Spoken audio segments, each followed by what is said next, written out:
வணக்கம். உங்கள் அனைவருக்கும் சகல ஐஸ்வர்ய உண்டாகட்டும். நான் உங்கள் வெற்றிவேல் குருஜி முருகன் உபாசகர்.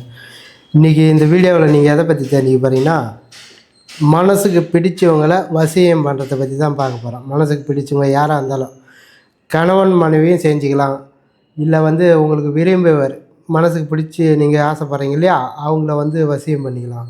தப்பான இதுக்கு மட்டும் இது செய்யக்கூடாது, நல்லதுக்கு மட்டுமே செய்யணும். செஞ்சிங்கன்னா உங்களுக்கு ஒரு நல்ல ஒரு பலனை கொடுக்கும். நீங்கள் ஒரு மனசுக்கு பிடிச்சவங்கள நீங்கள் வசியம் பண்ணிக்கலாம். கணவன் மனைவியாக இருந்தாலும் சரி, இப்போ நட்பாக இருந்து ஃப்ரெண்ட்ஸாக இருந்து ஒன்றுக்குள்ளே ஒன்றா இருந்து பிரச்சனையாகவே பிரிஞ்சு போகிறீங்க இல்லையா, அவங்களையும் வசியம் பண்ணிக்கலாம். நான் சொல்கிற மாரி இதை செஞ்சிங்கன்னா என்ன பண்ணுறீங்க, ஆனால் ஒன்று இதை தப்பான இதுக்கு மட்டும் செய்யக்கூடாது, நல்லதுக்கு மட்டுமே செஞ்சிங்கன்னா உங்களுக்கு ஒரு நல்ல ஒரு பலனை கொடுக்கும். தப்பான இதுக்கு செஞ்சிங்கன்னா உங்களை சிக்கலில் ஏற்று விட்டுரும், கொஞ்சம் பிரச்சனையை உருவாக்கி விட்ரும் குடும்பத்தில். அதனால் நல்லதுக்கு மட்டுமே செய்யுங்க. நீங்கள் போயிட்டு என்ன பண்ணுறீங்க, அது நல்ல நாளாக பார்த்துக்குங்க. நல்ல நாளாக பார்த்து நம்மளுக்கு தேவை ஒரு பூ. என்ன பூ அது குண்டுமல்லி. அந்த பூவை வச்சு தான் நம்ம இப்போ செய்ய போகிறோம் ஒரு வசிய பொடி. இது என்ன பண்ணுறீங்க, அந்த பூ குண்டுமல்லி நல்லா வாசனை குண்டுமல்லியாக இருந்தாலும் மல்லிப்பூவில் எது பண்ணாலும், ஆனால் வாசனையாக இருக்கணும். அதில் நல்ல பூவாக நல்ல வாசனை கமகமன்னு இருக்கிற மல்லிப்பூவை வாங்கிக்கிங்க. ஒரு அரை கிலோ அளவுக்கு வாங்கிக்கிங்க. அரை கிலோ இல்லை ஒரு 1/4 கிலோ வாங்கிக்கிங்க. உங்களுக்கு ரேட்டு கம்மியாக இருந்ததுன்னா அரை கிலோ வாங்கிக்கலாம், இல்லை ரேட்டு அதிகமாக இருந்ததுன்னா ஒரு 1/4 கிலோ வாங்கிக்கிங்க. அதை வாங்கிறது எப்போனா சாயந்தரம் வாங்கணும். சாயந்தரம் சூரியன் போயிட்டு மறையுது இல்லையா பொழுதுக்கு, அந்த டைமில் வாங்கணும்.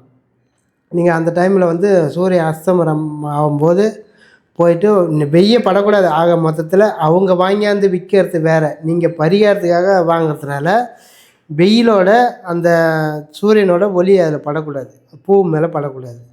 அவங்க வாங்கியாந்து விற்கிறது வேறு, நீங்கள் வாங்கிட்டு வரும்போது அந்த சூரிய ஒளி படக்கூடாது. அந்த அளவுக்கு நீங்கள் பார்த்து என்ன பண்ணுறீங்க, வாங்கி வீட்டில் கொண்டாந்து வச்சுருங்க. வச்சுட்டு என்ன பண்ணுறீங்க, சாயந்தரமாக ஒரு 7 மணிக்கு மேலே செய்யணும். இதை எப்படின்னா, ஃபஸ்ட்டு வாங்கியாந்து தண்ணியில் கொட்டுருங்க. தண்ணியில் கொட்டி அதை என்ன பண்ணுறீங்க, அப்படியே அலசி வழித்து என்ன பண்ணுறீங்க, வேறு ஏனத்தில் மாற்றிடுங்க. மாற்றிட்டு ஒரு 1/2 லிட்ரு பன்னீர் வாங்கிக்கிங்க. ஒரு சொம்பு அளவுக்கு, ஒரு 3/4 லிட்ரு, 1 லிட்ரு, இல்லை ஒரு 1/4 லிட்ரு அளவுக்கு, 1/2 லிட்ரு அளவுக்கு கோமியம், பசுமாட்டு கோமியம் பிடிச்சி வச்சுக்கிங்க. ஃபஸ்ட்டு என்ன பண்ணுறீங்க, இந்த தண்ணியில் அலம்பி எடுத்து வச்சுக்கிறீங்க இல்லையா, அதுக்கப்புறம் கோமியத்தை ஊற்றுங்க. அதில் அந்த பூவில் கோமியத்தை ஊற்றிட்டு கொஞ்ச நேரம் ஊறணும். ஊறினதுக்கு அப்புறம் என்ன பண்ணுறீங்க, அந்த கோமியத்துலேருந்து வழித்து வேறு இடத்துல மாற்றிக்கிங்க. அந்த பூவை மாற்றிட்டு மறுபடியும் என்ன பண்ணுறீங்க, பன்னீரை ஊற்றி நல்லா ஊறணும். ஊறினதுக்கு அப்புறம் இந்த தண்ணி ஊற வச்ச தண்ணி, இந்த கோமியெல்லாம் என்ன பண்ணுறீங்க, கால் படாத இடத்துல ஓரமாக செடி ஓரம் ஊற்றிடுங்க. இந்த பன்னீரில் ஊறினதை என்ன பண்ணுறீங்க, வழித்து என்ன பண்ணுறீங்க, அப்படியே அள்ளி நல்லா வடிகட்டி என்ன பண்ணுறீங்க, உதிர்த்து அப்படியே காய போடுங்க. வீட்டுக்குள்ளேயே கீழே ஒரு துணி போட்டு நீங்கள் என்ன பண்ணீங்க, அந்த துணி மேலே அப்படியே உதிர்த்து மாரி அப்படியே கலைச்ச மாரி போட்டு விடுங்க. போட்டு நைட்டு பூரா உணரட்டும். அந்த பன்னீரை எடுத்து எங்கன்னா கால்படாத இடத்த ஊற்றிடுங்க. ஊற்றிட்டு நீங்கள் அது இடத்துல எடுத்து வச்சிடலாம். அதுக்கப்புறம் இதை காய வச்சுருங்க. நைட்டு பூரா காயட்டும், நல்லா அந்த ஈரத்தன்மைலாம் இழுத்துக்கும். அதுக்கப்புறம் என்ன பண்ணுறீங்க, பொழுது வெடிஞ்சதுக்கப்புறம் அப்படியே என்ன பண்ணுறீங்க, எடுத்து நல்லா நைஸாக அரைக்கணும். இது எப்படி அரைக்கணும்னா, நம்ம அரவு கல், இந்த அம்மி குழவு கல்லாம் சொல்கிறாங்க இல்லையா, ஆட்டுக்கல் மாரி, அந்த அரைக்கிற கல், கருங்கல் மாரி வச்சுன்னு அரைப்பாங்க பாருங்கள், அதில் போட்டு அரைக்கணும். மிக்சியில் போட்டு அரைச்சிங்கன்னா பவர் கம்மியாக வேலை செய்யும். அதனால் அம்மிக்கல், குழவு கல் வேறு எதனா அது போல் இருந்ததுன்னா பார்த்து எடுத்து வச்சுன்னு அரைங்க. அது போல் அரைங்க. அப்படி அது கிடைக்கலன்னா மிக்சியில் அடிச்சிக்கிங்க. மிக்சியில் நல்லா சட்னி மாரி அடித்து நல்லா, நம்ம சட்னி எந்த அளவுக்கு நைஸாகுதோ அந்த அளவுக்கு நல்லா நைஸாக அரைச்சிக்கிங்க. தண்ணி விடக்கூடாது, தண்ணி விடாத நல்லா அரைச்சி என்ன பண்ணுறீங்க, அதை வழித்து என்ன பண்ணுறீங்க, சின்னதாக என்ன ஒன்று, மிக்சியில் அரைச்சா கம்மியாக வேலை செய்யும். நம்ம நினச்ச மாரி பக்குன்னு வேலை கொஞ்சம் உடனே வேலை செய்யாது. இது கல்லில் அரைச்சிங்கன்னா பவர் அதிகமாக இருக்குது. அதனால தான் கல்லில் பார்த்து அரைக்க சொல்கிறேன். இந்த அம்மிக்கல், குழவு கல் அது போல் இது இருந்ததுன்னா அதில் போட்டு அரைங்க. மிக்சியில் அரைச்சிங்கன்னா பொறுமையாக வேலை செய்யும், மந்தமாக வேலை செய்யும். அதுபோல் உங்களுக்கு எப்படி சந்தர்ப்பம் வாய்ப்பு கிடைக்குதோ அது போல் நீங்கள் செஞ்சீங்க. இது என்ன பண்ணுறீங்க, இந்த வழிச்சி தண்ணி விடக்கூடாது, தண்ணி விடாமல் தான் அரைக்கணும். அரைச்சி கட்டியாக அரைச்சி என்ன பண்ணுறீங்க, வழிச்சி ஒரு அப்படியே ஒரு ஏனத்தில் வயசி வச்சுங்க. வயசி வச்சுட்டு சின்ன சின்னதாக ரவை எடுத்து என்ன பண்ணுறீங்க, வடை மாரி தட்டி நெய்யிலே காய வச்சுருங்க. அதை காய வைக்கும்போது என்ன பண்ணுறீங்க, கீழே வந்து வாழை இலை, இந்த வாழை இலை தலை வாழை இலை இருக்குது இல்லையா, அதை கட் பண்ணி எடுத்துன்னு வந்து கீழே போட்டுருங்க. போட்டுட்டு அது மேலே வடை மாரி தட்டி காய வைங்க. அது மாட்டும் காயட்டும், நல்லா காயணும், நல்லா மொறு மொறு மொறு மொறுன்னு காயணும். இந்த இதை அரிசியை வடை மாரி தட்டி காய வைக்கிறீங்க இல்லையா, இது வந்து நல்லா காயணும். நல்லா மொடன்னு காஞ்சதுக்கப்புறம் என்ன பண்ணுறீங்க, அதை எடுத்து, ஆனால் வெயிலில் காய வைக்கக்கூடாது, நெய்யில் தான் காய வைக்கணும். அது எத்தனை நாளைக்கு காயுதோ நல்லா காய வச்சுக்கணும். நல்லா காய்ஞ்சி அதை எடுத்து இப்படி உடச்சிங்கன்னா, உடச்சி கையால் நசுக்கி நும்முட்டும் போது பவுட்ராக மாறணும். அந்த அளவுக்கு வந்து காயணும். அப்படியே காஞ்சி முடிஞ்சதுக்கப்புறம் என்ன பண்ணுறீங்க, அதை பூரா அள்ளி ஒரு இதில் போட்டுங்க. போட்டு என்ன பண்ணுறீங்க, மறுபடியும் நசுக்கி அதை பூரா பொடியாக பவுட்ராக ஆக்கிடுங்க. நல்லா பவுட்ராக ஆக்கி நைஸாக ஆக்கிடணும். நம்ம முகத்துக்கு அடிப்போம் இல்லையா பவுட்ரு, அது போல் வந்து நல்லா நைஸாக ஆக்கிடுங்க. ஆக்கிட்டு என்ன பண்ணுறீங்க, அதை எடுத்து ஒரு இந்த உங்ககிட்ட வந்து இந்த அலுமினியம் பித்தளை பாத்திரத்தில் அடைக்கணும். இல்லை உங்ககிட்ட அது இல்லைன்னா இந்த நம்ம என்ன சொல்லுவாங்க, இந்த கொட்டாங்கச்சி சொல்லுவாங்க இல்லையா, சிரட்டை கொட்டாங்கச்சி, அதில் போட்டு அடைக்கலாம். இல்லைன்னா மண் குடுவை மாரி சின்னதாக இந்த சட்டிப்பானை விற்கிற கடையில் கேட்டிங்கன்னா கொடுப்பாங்க. அது குடுவை மாரி சின்னதாக உழக்கு மாரி, அதில் வாரி இந்த பொடியை அதில் போட்டு வச்சிக்கலாம்.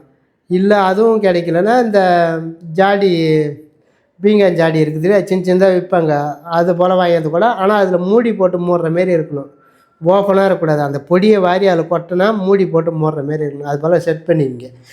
உங்களுக்கு கிடைச்சா வந்து அலுமினியம் பாத்திரம் கிடைச்சா எடுத்துக்கலாம், இல்லை பித்தளை பாத்திரம் கிடைச்சா எடுத்துக்கலாம். இரும்பு பொருளில் மட்டும் வைக்கக்கூடாது.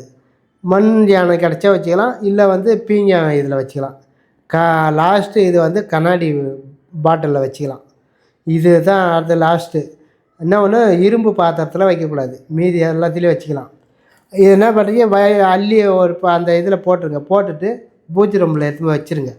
வச்சு என்ன பண்ணுறீங்க, ஒரு தர்ப்ப புல் எடுத்துக்கோங்க, நல்ல தர்ப்ப புல்லாக அந்த மொனை வந்து உடையாத அந்த மொனை கூர்மையாக இருக்கணும் தர்ப்ப புல். அதை வந்து என்ன பண்ணுறீங்க, எடுத்தாந்து ஒரு 3 இது சேர்த்து பிடிச்சி, இல்லை 3 பீஸு ஒரு 5 பீஸு சேர்த்து பிடிச்சி கட்டிங்க. கட்டி நூலை சுற்றிக்கிங்க. சுற்றி என்ன பண்ணுறீங்க, அந்த பொடி மேலே வைக்கணும். கையால் இப்படி நீங்கள் நின்றுக்கணும், இப்படி பிடிச்சிக்கின்னு அந்த பொடியில் வச்சு நீங்கள் என்ன தெரியுமா சொல்லணும், சர்வ காரியம் வசி வசி நம ஸ்வஹ. இதோ போல் வந்து ஒரு நாளைக்கு, குறைஞ்சபட்சம் ஒரு நாளைக்கு வந்து 1008 தடவை சொல்லணும். இந்த தர்ப்ப புல்லை கையில் வச்சுக்கின்னு அந்த மொனை புல் வந்து அந்த பொடி நீங்கள் இது அந்த ஏனத்தில் கொட்டி வச்சுக்கிறீங்க இல்லையா, அந்த பொடியில் படணும். அந்த பொடியில் படணும். நீங்கள் வந்து எந்த ஒரு சிந்தனையும் எந்த ஒரு நினப்பும் வரக்கூடாது. கரெக்டாக அந்த எந்த காரியமாக வந்து நீங்கள் அதை செய்கிறீங்களோ அதை மட்டும்தான் மனசில் வச்சுக்கணும். மீதி எல்லாத்தையும் இழுத்து மைண்டில் வச்சுக்கினீங்கன்னா உங்களுக்கு வந்து சிந்தனை சேதறிடும். நீங்கள் இதுக்கு தான் செய்கிறீங்கன்னு கிடையாது, அப்புறம் வேறு விஷயத்துக்கெலாம் இது ஈர்த்தும் போயிடும் இது. அதனால் வந்து கரெக்டாக எதுக்கு செய்கிறீங்களோ அதை மட்டும் மனசில் நினச்சிக்கணும். எதுக்காக நீங்கள் செய்கிறீங்களோ அந்த இதை மட்டும் மனசில் நினச்சிக்கின்னு நீங்கள் என்ன பண்ணுறீங்க, தர்ப்ப புல்லை கையில் வச்சிங்கன்னா அதில் தொட்டுக்கணும். சர்வ காரியம் வசி வசி நம ஸ்வஹ. சர்வ காரியம் வசி வசி நம ஸ்வஹ. மனசில் இதை வந்து வெளிப்படையாக நீங்கள் சொல்லிக்கலாம் வாயால். அந்த தர்ப்ப புல்லை கையில் வச்சிக்கின்னு நீங்கள் வந்து ஒரு நாளைக்கு 1008 தடவை சொல்லணும். அதோ போல் வந்து 10,000 தடவை சொல்லணும். 10,000 தடவை வந்து 10 நாளைக்கு சொன்னால் போதும். இல்லை வந்து காலையிலையும் சாயந்தரமாக சொல்லலாம். ஒரு நாளைக்கு 2 வேளை சொன்னீங்கன்னா இன்னும் வந்து உங்களுக்கு பவர் அதிகமாக வரும். அதே போல் செஞ்சு முடிச்சுட்டு என்ன பண்ணுறீங்க, முடிச்சதுக்கப்புறம் எடுத்து ஒரு ஆரத்தி பண்ணி தீபாரத்தனை காமிச்சிட்டு அப்படியே எடுத்து மூடி வச்சுருங்க. மூடி வச்சுட்டு நீங்கள் வெளியில் வரீங்க, யாரோ பார்க்க போகிறீங்கன்னா அதை ரவோண்டு எடுத்து நெத்தியில் அப்படியே அந்த திருநீர் மாதிரி கூட இட்டுக்கலாம். இல்லை நீங்கள் மேலே கூட தடவிக்கின்னு போனீங்கன்னா யாரை சம்மந்தப்பட்ட பார்க்க போகிறீங்களோ அவங்க உங்களுக்கு வசியமாகுங்க. அதே போல் வந்து உங்கள் மனைவியை பார்க்க போகிறீங்க, உங்கள் மனைவி உங்கள்கிட்ட பிரச்சனை பண்ணி பிரிஞ்சு போட்டாங்க, அவங்கள போய் பார்க்க போகிறீங்கன்னா நீங்கள் இதை வச்சுன்னு போகலாம். அதே போல் கொஞ்சோண்டு நெய் எடுத்து நெய்யை ஊற்றி குழப்பி நெத்தியில் வச்சு போகலாம். நல்லதுக்கு மட்டுமே செய்யணும், கெட்டதுக்கெலாம் செய்யக்கூடாது. அடுத்தவனை மனைவியை வசியம் பண்ணணும், அடுத்தவங்க இது பையனை வசியம் பண்ணணும், அடுத்த குடும்பத்தை கெடுக்கணும்னு நினைக்கக்கூடாது. நல்லதுக்கு மட்டுமே செஞ்சிங்கன்னா இது நிச்சயம் பலனை கொடுக்கும். இதை வந்து நல்லதுக்கு மட்டுமே யூஸ் பண்ணுங்கள். நல்லதுக்கு எல்லாத்துக்குமே வந்து வேலை செய்யும். ஆனால் எந்த காரியமாக போகிறீங்களோ அந்த காரியம் வந்து இது வேலை செய்யும்.